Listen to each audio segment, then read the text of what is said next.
Hey, what's going on, everybody? It's Marcus from TCG Discussions coming at you with a first place deck profile of Sakazuki. We did it again. Went undefeated at locals. I'm going to show you guys the winner card that I got. It's super sick. The winner Kaido, super awesome. I like it a lot. And I want to get a play set of this eventually because I play a lot of purple decks that play this Night Drop Kaido, blue purple Kaido. I'm going to make a deck profile for that for the channel eventually. But all that to say, this list is pretty fine-tuned.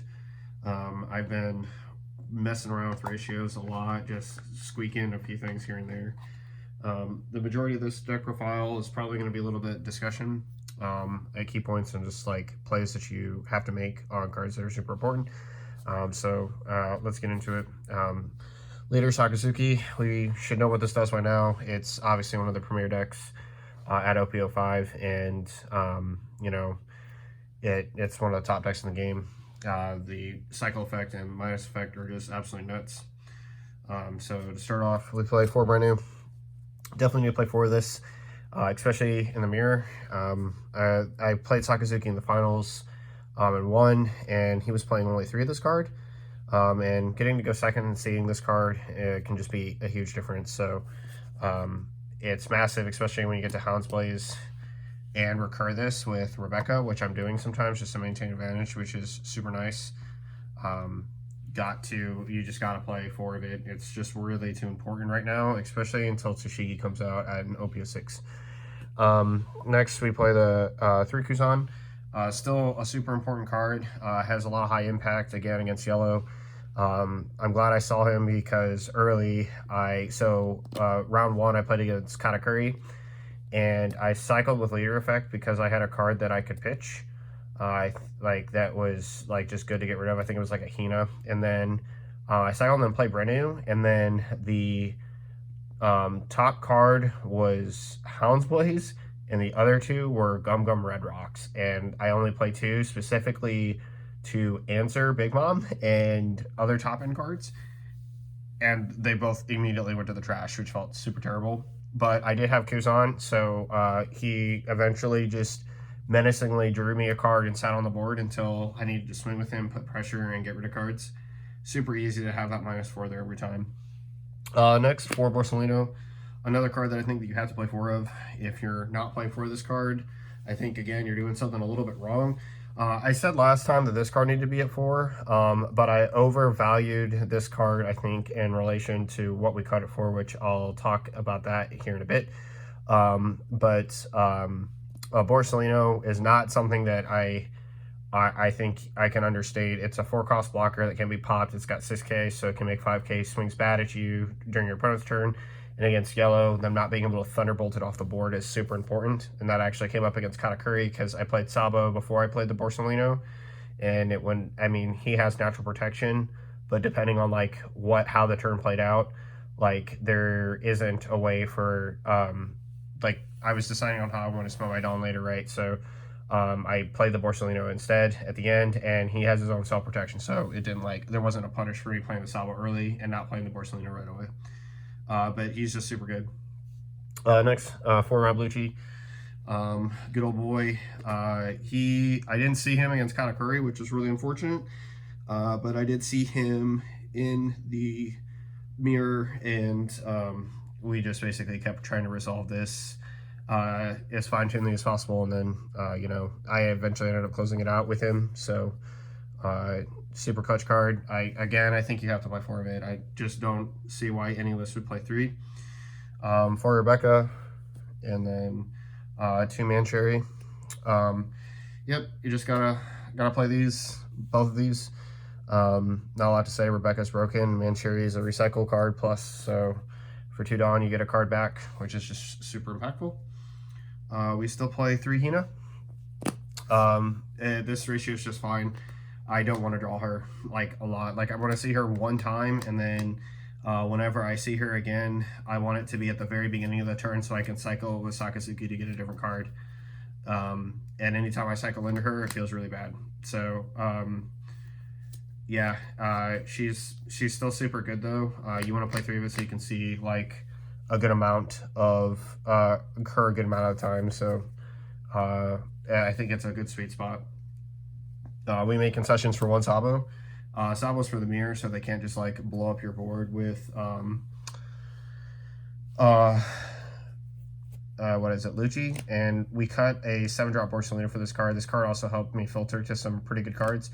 It's still got 1k counter, and it being constantly 6 is a pretty big deal because I basically saved him so that he couldn't be attacked in the Katakuri matchup, and then I would like block with him last, and then I use my Borsalino blockers. So I'm pretty fine with that for now. So just something to consider if there's something else like I want to cut to increase him to 2. That would be like the only thing. Next, for Tashigi for our 2Ks. And then for Suru, we only play 8. We can recycle the Tashigi, so it really kind of doesn't matter. But something to note that I think I'm going to actually end up trying to do is cutting 2 of the Tashigi for 2 Bartolomeos. The only reason why I'm considering doing that is because I more often than not do not play this card, but I play this one. And there's lots of times where the math gets a little bit iffy about playing like my next card, and I get down to 3 Dawn just because to remove their board, that's what it took based on what was in my hand. And if I Bart there, like a blocker actually just might be broken. So I might cut 2 Tashigi for 2 Barts just to like help the ratio math out. But I still want Tashigi because she does have a minus effect. And I have played her before. I just don't play her like super often. Like I didn't play her at all tonight. And in some of the games, in my previous games and testing, I didn't play her at all. We play 2 7-drop Borsalino. You don't need 3 of this card, I don't think. Just basically because like he basically is not a card you want to play more than maybe twice a game anyway, and 1 time is enough. So you cycle through your deck enough, or if you draw him early, like he's just an instant keep, and then unless your hand's bricked up and you have to get rid of a card, and he's like the worst card to get. But it's one of those things where as the game progresses, when you get into higher Dawn, when you get to like your 8 Dawn, playing him can just have a massive swing and impact, especially if you're defensively set up from previous turns. And there's a lot you can do with him pressure wise. So we still like him at 2, and this ratio hasn't failed me at all. He's just been really, really good. Next we have Hound's Blaze. It's like one of the cards that makes the deck. It's insane boosting something 3k and bottom decking a card that's 2 or less is absurd. Especially in conjunction with the other events that we play. Again, there should never be a deck that plays less than 4 of this. I think that you're absolutely a madman if you play 3 of this card. Next, on to the big controversy after LA is 3 Ice Age. The guy who got top 4 at LA did not play this card at all, which I think is a throw and a half. This card, I think, is just completely busted as a 1 Dawn -5. Like Suru is like Suru is a 1 Dawn -2. Tashigi is a 3 Dawn rest her -3. This is a 1 Dawn -5, and I think it's just way too powerful, especially in combination with this card. For 3 Dawn, you can eliminate a 7 cost card on the board, which 8 with your leader, which is just absolutely absurd. I think that there is a lot to a lot of props that can go to this card, especially it being a 1 cost to have such a severe minus to an opponent's cost card. So I like it a lot. And again, this card hasn't failed me. Every time I use this card, like I use this to straight up minus a Rebecca to 0, and then swung with leader to reduce a Hina, and then or like today, then play Lucci, and then today I did basically the same thing, but I played this, then I played Great Eruption, and then I played Lucci to pop the blocker, and then I swung with lead at Arrested Hina in the finals, and it was pretty good. But yeah, Ice Age is just an insane card. 4, Great Eruption, fantastic card. I still think that it's a mandatory 4 of. I see some lists played at 3. Again, it draws a card and it's a -2, so it replaces itself. So I think that that's like just super key. Next, we play 2 Gum Gum Red Rock. This is to me gonna be a staple. I'm not gonna cut this card from the deck ever at all. I'm gonna play it 2. It's really unfortunate in my round 1 against Katakuri that I milled 2 off Brenu, which just feels really bad. But other than that, I think that it's a fantastic card. Definitely worth keeping around, and it just answers top end for 6. My last round opponent was playing Mihawk over, and I would be playing like Red Rock in its place. He was playing 2 Mihawk, and I just discussed like the Dawn efficiency of me removing your Mihawk when you invested 9 Dawn and basically took up your whole turn, and I can play a Rebecca or a Borsalino blocker. It's just like there's a massive difference in what we're doing. So like for example, I could do that and then play brand new and then cycle another card to my hand, for example, and just give me that protection, or just have that Borsalino blocker there. So while answering any top end in the game, which is just really, really strong. And it just saves the math on me having to have like 4 or 5 different cards. Next, we play 2 10-cost Kaidos. We did make concessions for this. I didn't play this today, but it has its matchups where it comes up. Like if the game is like Anel, for example, if Anel is like dragging the game out, you can slap this down when you have a blocker and you have like 2 life left, and the game will just get completely out of reach. One, they'll have a 12k swing at them every time. Anytime they turn Yamato sideways, they're going to have to defend it with 3k. By the time they start playing Yamatos, generally they won't have enough to actually do something. There shouldn't be enough life for Yamato to really pop anything on your board if that's not like a Man-Cherry or a brand new. And again, just basically anything they play that they swing with is going to result in them basically getting destroyed by this card.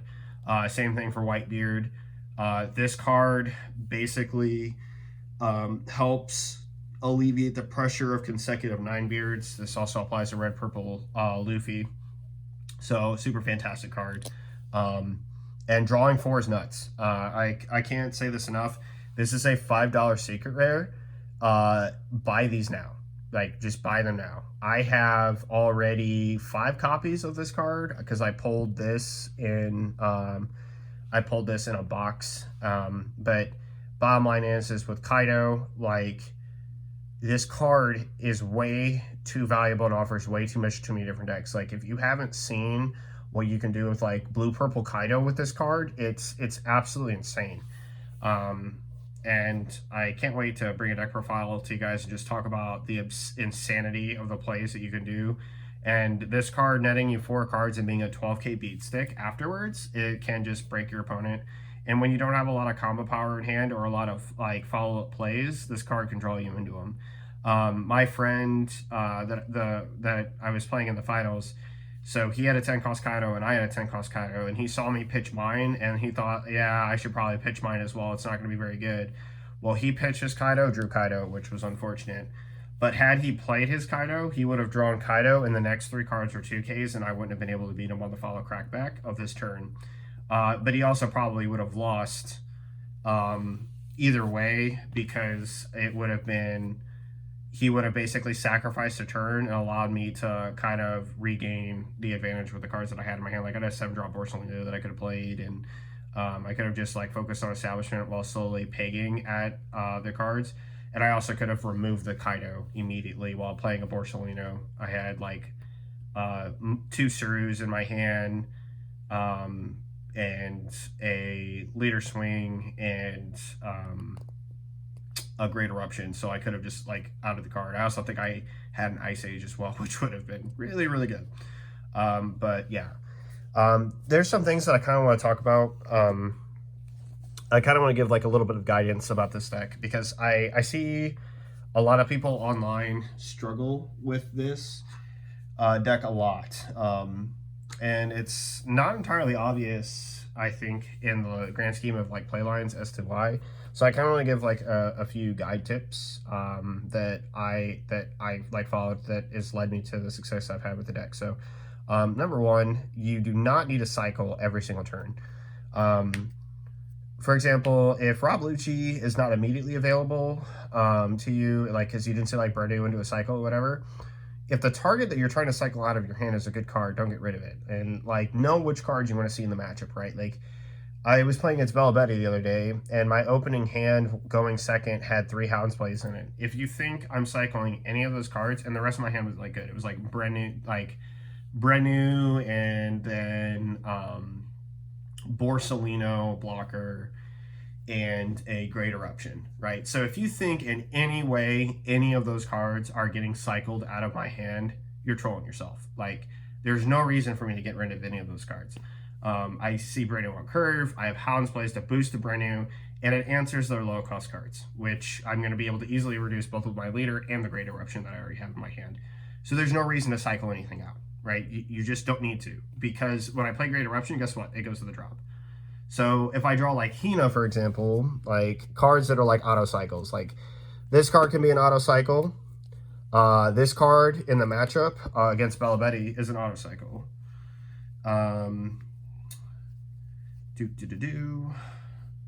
This card is an auto cycle, right? If I Lucci is not really an auto cycle. Kuzan can be an auto cycle if you just know that you're not going to play it. You have multiple Brenus in hand. You can cycle one of them, right? So the Ice Age, like depending on like the amount of other reducers in your hand, or if you have multiple copies of it. This card though is not a cycle. Like this is never a cycle because it cycles itself. There's no reason for you to ever cycle the card, which is a rule that people don't follow. This card may not have, you may not like need to play it because of the like in the matchup of against Bella Betty, for example. This card is obviously way more important. So working around cycling out other copies of other things because I can answer 2 of their cards versus just 1 of their cards in the matchup and just break them a whole lot more, right? So like this is kind of like what I'm talking about. Like that is a lot of cards to cycle, right? Except for this guy in that matchup. Okay, like that's a thick amount of cards that you're cycling out. So there's no reason, right? If my hand was this to start the game, right?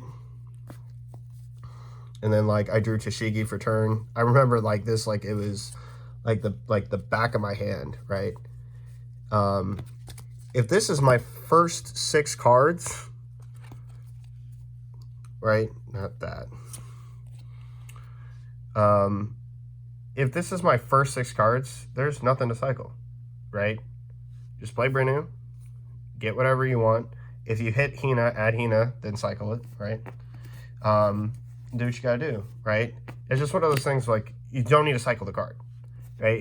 And like I get it, you want to dig deeper into your deck, get closer to the cards that you bottom deck eventually, yada yada yada, whatever. But bottom line is that like don't destroy yourself by getting rid of good cards. I watched a guy on online sim play like he was like playing against like a Sakazuki player that cycled 3 Rebekahs out of his hand. Why? That's just obscene. Like that's disgusting. I don't want to see that. You just know which cards are like really good in your matchup and don't cycle them. Like it's just really really important. Look for combinations of cards, right? Like obviously like you're looking for Great Eruption and Hound's Blaze and all these other cards. Know which cards are better to pop. I see like people like, oh, like they have like a Paraspero and a Pudding on the board for Katakuri, and I have Rob Lucci, I can get rid of them both.